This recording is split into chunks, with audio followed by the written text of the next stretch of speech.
Metre bridge जे आपण Wheatstone bridge शिकलो होतो. व्हीटस्टोन ब्रिज मध्ये काय बघितलं होतं आठवतं का बघा? व्हीटस्टोन ब्रिज मध्ये पहिलं स्टेटमेंट मी लिहून दिलं होतं की determine the unknown resistance. Here will be the same principle using here. Which principle? Wheatstone bridge principle. काय Wheatstone bridge principle?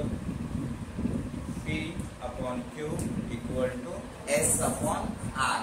S upon R हा R ला जर इकडे लिहिलं असतं तर R upon S लिहिलं असतं. हेच म्हणून याचं एक स्टेटमेंट पुन्हा रिपीट करायचं. काय रिपीट करायचं आहे की याचं सगळ्यात महत्त्वाचं statement, it is used as a same principle. That principle is a Wheatstone's bridge. Clear? Means what you have to find here? We are finding in a meter bridge that is an unknown resistance. म्हणजे इथंही आपल्याला unknown resistance काढायचा आहे. हो, पण sir कोणत्या टाईपचा unknown resistance काढायचा आहे? समजा एखादा कंडक्टरचा तुकडा आहे, मला याचं रेजिस्टन्स माहित नाही, मग मी काय करणार आहे, ह्या मीटर ब्रिजला वापरायचं आणि आपण याचं काय काढायचं, रेजिस्टन्स काढायचं. एखादं कुठलंही अननोन त्या रेजिस्टन्सची व्हॅल्यू मला माहित नाही, पण त्याला जर मी एक्सच्या ठिकाणी पेस्ट केलं तर याचं जी व्हॅल्यू काढायची ती मी कोणाला वापरून काढणार आहे, मीटर ब्रिजला. म्हणून simple Wheatstone bridge principle use. आपण काय यूज करतो, व्हीटस्टोन ब्रिज प्रिन्सिपल. काय रे व्हीटस्टोन ब्रिज प्रिन्सिपल? काय टू डिटरमाइन अननोन रेजिस्टन्स. काय रेजिस्टन्स सगळ्यात महत्वाचा. आता याला मीटर ब्रिज प्रॉब्लेम मध्ये ना प्रत्येक ठिकाणी हे स्पष्ट उच्चार असतो तिथं मीटर ब्रिज प्रॉब्लेम मध्ये, पण तिथं एबी ची लेंथ दिलेली नसते. म्हणजे काय, हे मीटर ब्रिज, मीटर म्हणजे 1 मीटर वायर. किती मीटर? 1 मीटर बरोबर किती सेंटीमीटर? 1 मीटर बरोबर 100 सेंटीमीटर. ही जी 100 सेंटीमीटर आहे ती वायर आपण इथं वापरतो A to B च्या मध्ये. दॅट्स वाय मी इथं लिहिलंय बघा, AB is an 1 meter wire. 1 meter, that is mean by 100 centimeter. And we are most of the problems we are using as an 100 centimeter. Means ही जी लेंथ देतात हे compulsory आपल्याला काय दिली जाते, 100 सेंटीमीटर ही लेंथ दिली जाते. म्हणजे 1 मीटर वायर वापरतो AB च्या मध्ये, म्हणून ह्याला नाव काय मिळालं रे, मीटर ब्रिज. कळलं मीटर ब्रिजचं? हा, जे काय तुम्हाला डायग्राम वर दिसतंय, जे काय बोर्डवर अरेंजमेंट दिसायला लागली, ही सगळी एका वुडन बॉक्सवर आपण फिट केलेलं आहे. म्हणजे एखाद्या लाकडी बॉक्सवर आपण हे फिटिंग केलंय, पेस्टिंग केलंय. C1, C2, C3 ह्या मेटल स्ट्रीप आहेत. C1 आणि C2 ह्या L शेपच्या मेटल स्ट्रीप आहेत ज्याच्यातून करंट पास होतो बरं का. आणि C हे स्ट्रेट लाईन. याला अशा पद्धतीने अरेंजमेंट केलं की ह्याला 2 गॅप पाडले आपण. त्याच्यामध्ये कोणते 2 गॅप पाडले बघायचं. एक आहे LG, दुसरा आहे RG. LG मोबाईल नाही. एक आहे LG is the left gap, RG is the right gap. Right साईडला पण राईट गॅप, लेफ्ट साईडला पण लेफ्ट. लेफ्ट गॅप मध्ये आपण X जोडलंय, म्हणजे अननोन रेजिस्टन्स जोडलाय. राईट गॅप मध्ये आपण एक रेजिस्टन्स बॉक्स जोडलाय. सर काय येतो रेजिस्टन्स बॉक्स? रेजिस्टन्स बॉक्स म्हणजे मला एखादी रेजिस्टन्सची व्हॅल्यू लागणार आहे. म्हणजे रेजिस्टन्स बॉक्स नोन रेजिस्टन्सची व्हॅल्यू, हे स्पेसिफिक व्हॅल्यू मी पिकअप करणार आहे त्या रेजिस्टन्स बॉक्स मधून. 1 ते 1000, 1 ते 10000 अशी रेजिस्टन्सच्या बॉक्स मध्ये व्हॅल्यू असते. प्रत्येक रेजिस्टन्स बॉक्सची व्हॅल्यू वेगळी राहते. ओके, सो त्यानंतर एबी मध्ये जे काही एल शेपच्या याला एबी मध्ये 1 मीटर वायर आपण जोडलेली आहे. सी आणि डी च्या मध्ये आपण गॅल्व्हॅनोमीटर जोडलाय, त्याला जॉकी जोडलाय. आणि इथं ही डी जी आहे ही त्या डी ला फार गरजेचं म्हणून याला नंतर लिहिलं की नल पॉइंट. डी म्हणजे काय, null point. Galvanometer showing 0 deflection.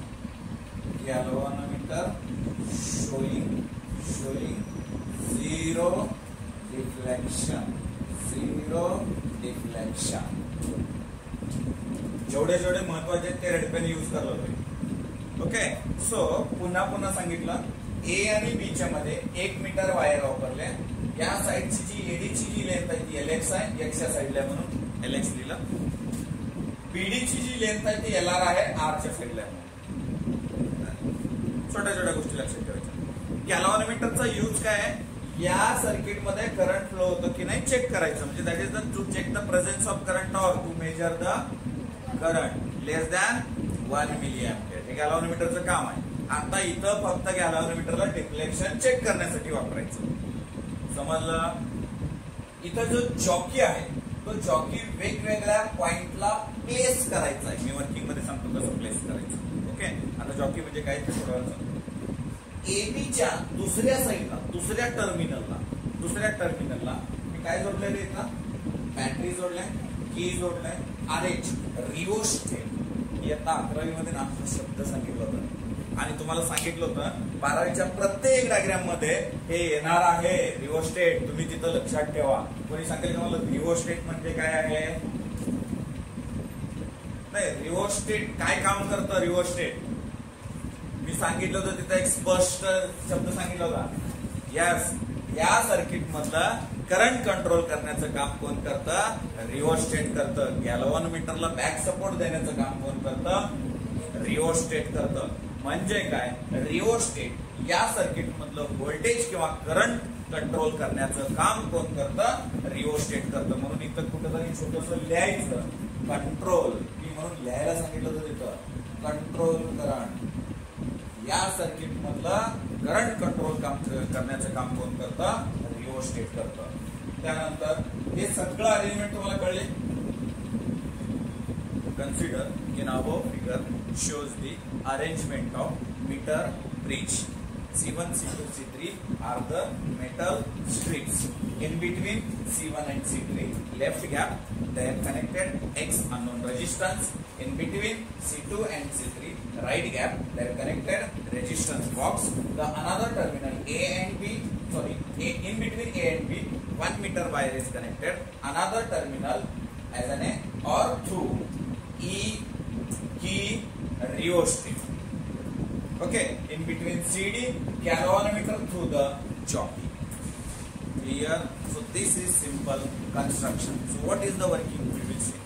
Okay, आपण याचं वर्किंग काय ते आपण बघूया. सिंपल वर्किंग आहे, एकदम सिंपल. आपण सुरुवातीला काय करू, कीला क्लोज करू. कीला काय केलं, क्लोज केलं. कीला क्लोज केलं म्हणजे याच्यामध्ये करंट फ्लो व्हायला चालू झाला. सगळ्यात महत्वाचं आपल्याला या सर्किट बरोबर आहे का नाही याची टेस्टिंग करायची. काय करायचं आपल्याला, हे सर्किट बरोबर आहे का नाही याचं काय करायचं आपल्याला, टेस्टिंग करायचं. मग कशा पद्धतीने आपण टेस्ट करणार आहे. मग मी तुम्हाला सांगितलं होतं गॅल्व्हॅनोमीटरचं डिफ्लेक्शन कशा पद्धतीने असतं बाबांनो. हे या ठिकाणी गॅल्व्हॅनोमीटर असतं, इथं 0 असतं, इकडं 10, इकडं 20, इकडं 10, इकडं 20, हे दोन्हीकडे असतं. ज्या वेळेस मी गॅल्व्हॅनोमीटर हे समजा माझं ओपन पॉइंट आहे, याला इथं उचललं, मी काय केलं दुसऱ्याला, बघा इकडं बघा मेन महत्वाचं, हे राईटला बीच्या ठिकाणी त्याला प्लेस केलं तर हे मला डिफ्लेक्शन लेफ्ट साईडला दाखवलं पाहिजे.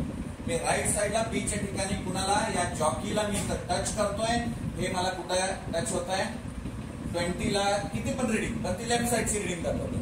आणि मी नेक्स्ट टाइमला काय करतोय, इथं ए पॉइंटला टच करतोय, मला डिफ्लेक्शन दाखवतोय हे राईट साईडला. इफ असं होत नसेल तर काय करायचं, तर रिओस्टेटची व्हॅल्यू ऍडजस्टमेंट करायची. असं होत नसेल तर काय करायचं, रिओस्टेटची व्हॅल्यू ऍडजस्ट करायची. 3 ते 4 प्रॅक्टिकल आहे त्याच्यावर. ओके, सो त्यामुळं त्याला रिपीटेड मध्ये सांगतो. ही व्हॅल्यू ऍडजस्ट केली, मग असं होईपर्यंत ही व्हॅल्यू ऍडजस्ट केला. मग आपण काय केलं, ऍक्च्युअल रिडिंग घ्यायला सुरुवात केली. आपल्या कुठल्याही बॉडीचा पार्ट इथं टच होऊ द्यायचा नाही. का, याचं थोड्या वेळा आन्सर सांगतो. इथं येतो मी, या ठिकाणी प्रत्येक ठिकाणी असं जॉकी टच करत चाललो, हे डिफ्लेक्शन देत चाललं. मग मी कुठं थांबणार आहे, ज्या ठिकाणी मी स्टॉप होणार आहे त्या ठिकाणी गॅल्व्हॅनोमीटर मला काय दाखवतं, showing null deflection. Galvanometer showing null deflection means Ig is equal to 0 means at in between CD no current, in between CD no current. त्या ठिकाणी कुठल्याही प्रकारचा करंट नसणार आहे. मी आधी सांगितलं होतं ना, जर गॅल्व्हॅनोमीटर जर 0 डिफ्लेक्शन दाखवत असेल तर आयजी काय असणार आहे बाळांनो? 0. म्हणजे त्या सीडी मध्ये कुठल्याही प्रकारचा करंट नाही. म्हणजे ही कंडिशन कुठली आहे? Bridge is in balance condition. Bridge is in balance condition म्हणजे ही जी कंडिशन आहे ही कंडिशन कोणती आहे? ही ब्रिज कुठल्या बॅलन्स कंडिशन मध्ये असणार आहे. तुम्हाला समजतं का? बघा या ठिकाणी एकदम सोपं कन्सेप्ट आहे, सोपं आपल्याला लक्षात ठेवायचं आहे. जर ब्रिज बॅलन्स असेल सर, जर समजा मी तिकडे जाण्याच्या आधी एक मुद्दा, एक प्रश्नचिन्ह उभा करतो. इथं मी प्रत्येक ठिकाणी जॉकी प्लेसिंग केलं. ओके, एका सीटीला क्वेश्चन विचारला होता. तिथं प्रत्येक ठिकाणी मी जॉकी प्लेसिंग केलं. तुम्ही प्लेसिंग का केलं? याला स्लाइड का केलं नाही? याला जर जॉकी जर मी याच्यावरून जर हळूहळू फिरवत गेलो, स्लाइड करत गेलो तर यदा कदाचित फ्रिक्शनमुळे याच्यातलं टेम्परेचर वाढू शकतं. आणि टेम्परेचर वाढलं की काय वाटतं? रेजिस्टन्स वाढतं. रेजिस्टन्स वाढलं की रिडिंग चुकू शकते. क्लिअर आहे? त्यामुळं जॉकीला वेगवेगळ्या ठिकाणी फक्त असं ठेवायचं, उचलायचं. कधीपर्यंत करायचं रे ह्याला? जोपर्यंत गॅल्व्हॅनोमीटर 0 नल डिफ्लेक्शन दाखवत नाही तोपर्यंत जायचं. मग आपल्याला कुठं नल डिफ्लेक्शन दाखवलं? ऍट पॉइंट डी ला नल डिफ्लेक्शन आपल्याला दाखवलं. मग याची रिडिंग कुठून असते? इकडून. हे जर ओळखायचं कसं? याच्या खाली एक मीटर स्केल असते. एक मीटर स्केल बरोबर याच्या खाली जोडलेली असते आणि त्या मीटर स्केलवरून आपल्याला याची काय घ्यायची आहे? रिडिंग घ्यायची आहे. समजलंय? ज्यावेळेस हे ब्रिज बॅलन्स असतं बाबांनो, ब्रिज बॅलन्स कंडिशन असतं त्यावेळेस x upon r that is mean by resistance between AD and resistance between BD. Okay, so याच्यामध्ये काय? हे ब्रिज बॅलन्स असलं म्हणजे आपण बघितलं होतं का? V/Q equal to S/R. म्हणून मी पहिलं स्टेटमेंट लिहिलंय की हे कुठल्या प्रिन्सिपलवर काम करतं? हे व्हीटस्टोन ब्रिजच्या प्रिन्सिपलवर काम करतं. म्हणजे तशाच पद्धतीने आपण व्हीटस्टोन ब्रिजला वापरलं. x/R equal to RAD/RBD. म्हणजेच काय? RAD काय आहे? हा RAD म्हणजे resistance between A and D point. A आणि D पॉइंट मधलं काय आहे? रेजिस्टन्स आहे. त्यानंतर resistance BD that is the resistance between B and D point. B आणि D पॉइंट मधलं रेजिस्टन्स आहे. बाबांनो तुम्हाला थोडं आठवतं का? बघा काय आठवतं? R बरोबर ρL अपॉन A, RAD बरोबर ρLX अपॉन A. परत एकदा RAD मध्ये लेंथ जे आहे हे कुठं शिकलो होतो आपण? Specific resistance. 11वीत त्या सगळ्या गोष्टी शिकवल्यात. ज्या सगळ्या गोष्टी कुठं आहेत? इथं गरजेच्या आहेत. 2 ते 3 दिवस हे टॉपिक चालू करण्याच्या आधी आपण हे पॉइंट घेतलेला होता.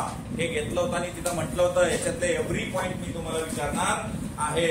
तर या ठिकाणी बघा RAD बरोबर ρLX अपॉन A आणि RBD बरोबर काय सांगणार तुम्ही? ρLR upon A. ही जी व्हॅल्यू आहे ही व्हॅल्यू आपण या इक्वेशन नंबर 1 मध्ये टाकूया. त्या दोन्ही व्हॅल्यू जर आपण इथे टाकल्या तर आपल्याला इक्वेशन काय मिळतं बघूया.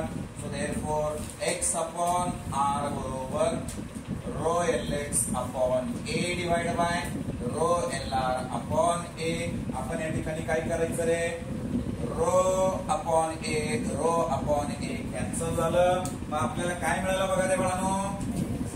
x अपॉन R बरोबर LX upon LR. So that is mean by we are finding here unknown resistance that is R LX upon LR. हे झालं आपल्याला unknown resistance काढायचा formula.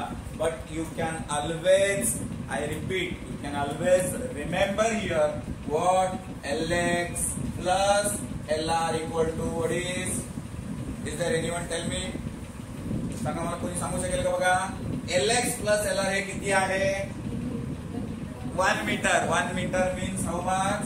100 centimeter. Are you understand? This is for problem and CET. मग मी LX चं separate असं लिहू शकतो का? 100 मायनस LR. मग मी असं लिहू शकतो का? LR बरोबर 100 मायनस LX. तर ऑफकोर्स का नाही लिहू शकत तुम्ही? या सगळ्या गोष्टी या ठिकाणी लिहू शकता. हे प्रॉब्लेम मध्ये कशा पद्धतीने विचारतील. सपोज मी म्हटलं the null point is obtained from the left side. माझा शब्द नीट अक्षर लक्ष द्यायचा. प्रॉब्लेम मध्ये प्रत्येक प्रॉब्लेम मध्ये असतो. The null point is obtained from the left side as an a 40 centimetre. What is the याला 60. इकडलं 40 आलं तर इकडलं किती? जर मी म्हटलं राईट साइड वरून 40, लेफ्ट साइडला किती आलं? LX ची व्हॅल्यू किती आली? 60. कळलं कसं क्वेश्चन असतो एक्झाम मध्ये, कसं असतं कळलं. हा, याच्यामध्ये एरर्स काय येत आहेत? ओके, याच्यामध्ये एरर्स काय येतात? एक्झाम करते ना, इथपर्यंत मी जात नव्हतो. मी असं वाटायचं की लेकरं वाचताय, पण लेकरांना इथून वाचतं ते, पण शेवटी जाऊस तर त्याचा दमछाक होतो. त्यामुळे ते शेवटी वाचत नाही. शेवटी आम्हाला तिथं त्याला वाचायला लावावं लागणार आहे आणि त्याला सांगावं लागणार आहे. एरर्स काय असू शकतात? पहिलं एरर येतं, एक तर ज्यावेळेस हे काही चिटकावता येत नाही वायर, त्याला काहीतरी स्क्रूनं फिट करावं लागतं. आता स्क्रूनं फिट करावं लागतं म्हणजे त्याला गुंडाळलेलं काहीतरी वायर असणार आहे. मग त्याच्यामध्ये हे एक्झॅक्ट 100 सेंटीमीटर येईल का? हा एक प्रश्नचिन्ह. हे पहिलं एरर. दुसरं एरर, एक तर याला वापरून वापरून वापरून हे सरळ तसंच बसत नाही, हे वेडं वाकडं होतं. दुसरं एरर. तिसरं एरर, पिळगं काय सरळ घेत नाही रिडिंग घे म्हटल्यावर, ते ह्याच्या बोकांडीच बसतं. त्याचा बॉडी पार्ट कुठंतरी टच होतो आणि आपल्या बॉडीचा पार्ट टच झाला की 100% त्याच्यामध्ये रेजिस्टन्स ऍड होतो. म्हणजे आपण रेजिस्टन्स आहे हो. ओके, आपल्या बॉडीचा कुठेतरी पार्ट टच झाला तर रिडिंग काय होणार आहे? चुकणार आहे. म्हणजे रेजिस्टन्स ऍड होणार आहे. चला, एरर कुठले कुठले आले? पहिलं स्क्रू फिटिंग, दुसरं वायर कशी आहे? एडी वाकडी. ओके, आणि याच्यामध्ये काय ऍड होणार आहे? रेजिस्टन्स ऍड होणार आहे. क्लिअर आहे? मग सर हे काढायचं कसं? मिनिमाइज कसं करायचं? परत हा प्रश्न 3 मार्काला विचारला, 3 मार्काला क्वेश्चन विचारला म्हणून याच्यावर टाइम स्पेंड करायला. ओके, सो पहिलं एरर सांगितलं. आता मिनिमाइज कसं करायचं? मिनिमाइज कसं करायचं? सोपं आहे ना. काय करायचं? स्क्रू बघून फिट कर. बरोबर 100 मीटर असते, सॉरी 100 सेंटीमीटर. त्याच्यात काय एक्स्ट्रा कमी जास्त येऊ नये आणि ते तुझं ब्रेकआउट होऊ नये. हे पहिलं झालं. दुसरं काय करायचं? वाकडी आहे का नाही हे बघायचं. सरळ वाली ते काढून सरळ वाली घे. उगा खड्ड्यात उडी मारू नको. तिसरं, आगावचं शांतपणा करू नको, कुठं टचिंग बिचिंग करू नको. ओके, हे झालं तिसरं. चौथं, अजून एक एरर राहिलं होतं आपलं. काय? याला घसरत नाहीचं नाही. घसरत म्हणजे फ्रिक्शन मध्ये स्लाइड करत नाहीचं नाही. आपल्याला कंटाळत नाही, कधी उचलायचं हे काही फार होतं नसतं. त्याच्यावरून असं घसरायचं नाही. घसरल्यानं काय होतं? स्लाइड केल्यानं काय होतं? हो, फ्रिक्शन तयार होतं. फ्रिक्शन तयार होतं म्हणजे काय होतं? टेम्परेचर वाढतं. टेम्परेचर वाढतं म्हणजे काय होतं? रेजिस्टन्स वाढतं. रेजिस्टन्स वाढतं म्हणजे काय? चुकतं. इथं झालं ना. मग काय करायचं? मग घसरू नको ना. मग काय कर? उचलू ठेव. ओके, उचलू ठेवला की तुला रिडिंग काय मिळेल? प्रॉपर मिळेल. 4. चला रिपीट. कुठलं केलं आपण? पहिलं स्क्रू फिटिंग, दुसरं वायर टिल्टेड नसायला पाहिजे, तिसरं बॉडी टच नाही करायची, चौथं यस जॉकी स्लाइडिंग करायचं नाही. जॉकीला काय करायचं? उचलू ठेवायचं. क्लिअर आहे तुम्हाला? कळलंय? मीटर ब्रिज कळलंय? मीटर ब्रिज काय म्हणतो आपण याला समजलंय सगळं? हे फॉर्म्युल्यामध्ये व्हॅल्यू, याला जरा फॉर्म्युला जर मॉडिफाय करायचं झालं तर कसं करू सांगा मला? LX नकोय किंवा LR नकोय. X बरोबर R LX upon 100 minus LX. काय केलं आपण? LR ला हटवलं म्हणजे एकच अननोन आणला. या ठिकाणी काय केलं आपण? एकच अननोन आणला. अशा पद्धतीने आपण अजून एक फॉर्म्युला लिहू शकतो. कशा पद्धतीनं? R बरोबर 100 minus 100 minus LR upon LR. हेही फॉर्म्युला आपण या ठिकाणी काय करू शकतो? लिहू शकतोय.